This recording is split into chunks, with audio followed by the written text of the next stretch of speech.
arrache à la main parce que la terre elle est trop collante pour arracher à la machine. Et donc en plus on n'a pas de machine, donc tout est fait à la main. C'est pas comme dans les grandes parcelles des Landes, où là les terres sont très sableuses et ils ont des grosses machines, ils arrachent des tonnes à l'heure. Finalement on l'a filmé mais... Parce que bon, c'est vrai, donc là on a un terreau qui a à peu près 5 ans, 5 à 6 ans de compostage. Donc au départ tout ça c'était des copeaux de bois et de la feuille. Voilà. On retrouve dedans quelques petits morceaux de bois, mais tout ça c'est assimilable par la plante.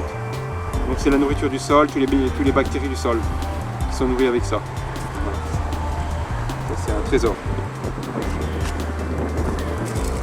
Voilà, là c'est du fumier de cheval qui a été composté, il a 1 an de tas. Là il est mûr, il a une qualité parfaite. Donc là on les pend dans les serres, avant une salade, avant un radis, avant les tomates. Et voilà ce qui va transformer en légumes. Et au départ c'est du fumier pailleux. La même matière. Là c'est pas assimilable par les plantes. Là c'est pas encore transformé, il faut que les bactéries attaquent ça, les vers de terre. Et puis après ça fera du terreau.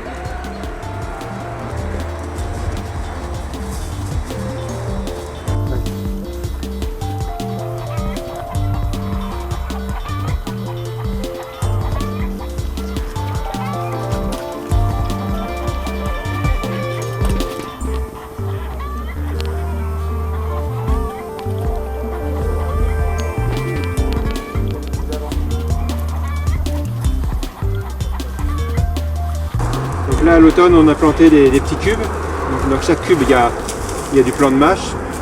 Et voilà, là ils les vont récolter. Donc on a à peu près 5 graines par cube. Alors là on a une des petites taches blanches, c'est de ce qu'on appelle de l'oïdium. Donc c'est un petit champignon qui se développe quand il fait sec. Mais c'est pas très grave, hein, ça s'enlève facilement et nous comme on ne met pas de traitement dessus, et donc la bâche ça sert pour en principe empêcher l'herbe.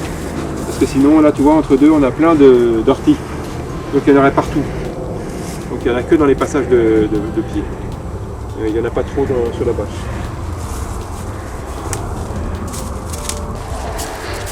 Là c'est une serre que j'ai travaillé pour planter là prochainement la salade. Donc là c'est bien propre. Donc on travaille avec l'outil là qu'on voit là, ce qu'on appelle une houe rotative. Donc ça c'est comme un motoculteur, c'est des couteaux qui hachent la terre et qui broient toute l'herbe, qui mélangent la fumure et qui affinent la terre, le sol pour que ce soit meuble. Donc là le premier semis il a été fait il y a 1 mois, tu vois, il commence à se former les petits radis. Il faut encore du temps, hein. Encore à peu près 2 semaines. Donc ceux-là a été semé il y a 3 semaines, et après tu en as là-bas il y a 15 jours, et puis les derniers la semaine dernière. Alors on voit qu'ils commencent à lever, les petites pousses là. Les derniers qui ont été semés il y a 8 jours, puis là j'en ai ressemé là, donc ils vont pas tarder à sortir aussi. Donc toutes les semaines je sème une planche pour échelonner régulièrement.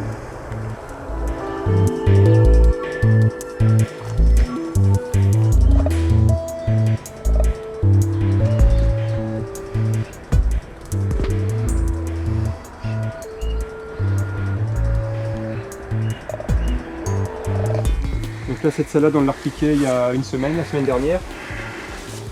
Là, donc c'est des petites mottes qu'on a mis pareil, hein, tu vois, des petites mottes, et puis après elles s'enracinent dans le sol. Et là c'est des mottes d'oignons, d'oignons blancs. On va repiquer aussi, tu vois. Voilà.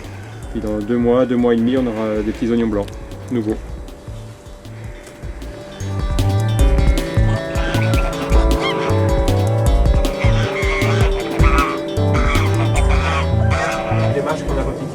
À l'automne, au mois de novembre. Donc là ils sont bonnes à couper aussi. Voilà, dans chaque trou, c'est du plastique déjà perforé. Donc dans chaque trou on met une motte de mâche. Voilà. Mâche ou salade. On arrose et puis on attend que ça pousse.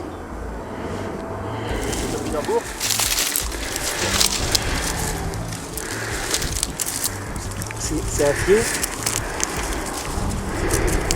Là au mois d'avril on va planter un topinambour comme ça. Et puis toute la saison il va pousser, il va en faire à peu près une dizaine, une douzaine. Et puis on les récoltera à partir de l'année prochaine au mois de novembre. C'est le carré de chou Bruxelles, ils sont magnifiques. Ils sont bons à cueillir là, de la tête aux pieds. Là, il y a une superbe récolte, ils sont magnifiques. Donc pour la cueillette, c'est simple, il faut les casser un par un, comme ça. Voilà. C'est assez facile. Et sans être obligé d'être à genoux. Non, là on n'est pas à genoux, là on est baissé parce que là on bouge régulièrement donc ça vaut pas le coup. Pour les épinards, oui, on est à genoux, ça c'est plus fastidieux, on avance moins vite.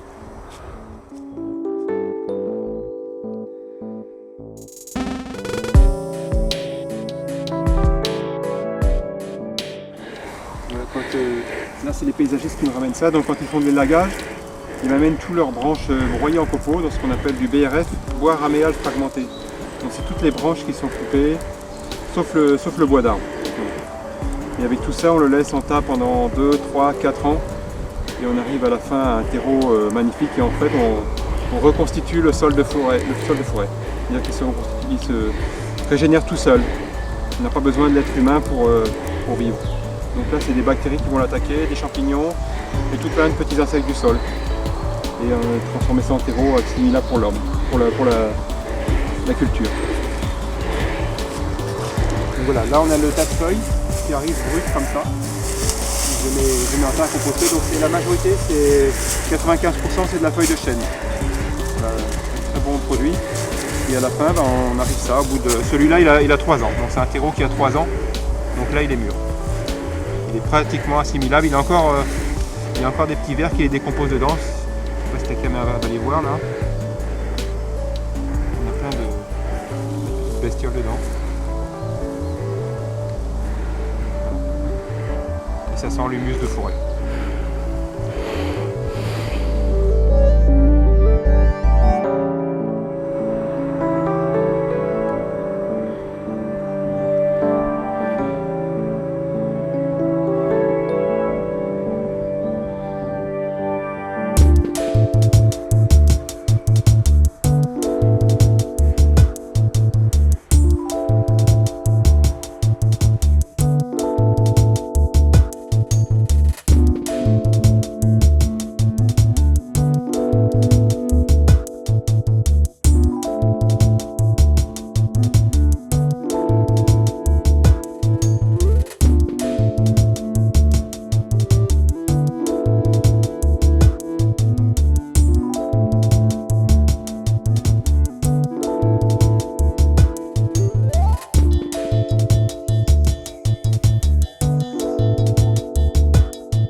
là, c'est la cueillette d'épinards classique du lundi soir. Donc ces épinards-là ont été semés au mois de septembre, juste derrière le blé. Donc à l'endroit d'ici, on avait le blé des poules. Donc j'ai labouré la terre, travaillé la terre, et puis on a semé les épinards. Et voilà, depuis l'automne, vous mangez ces épinards-là.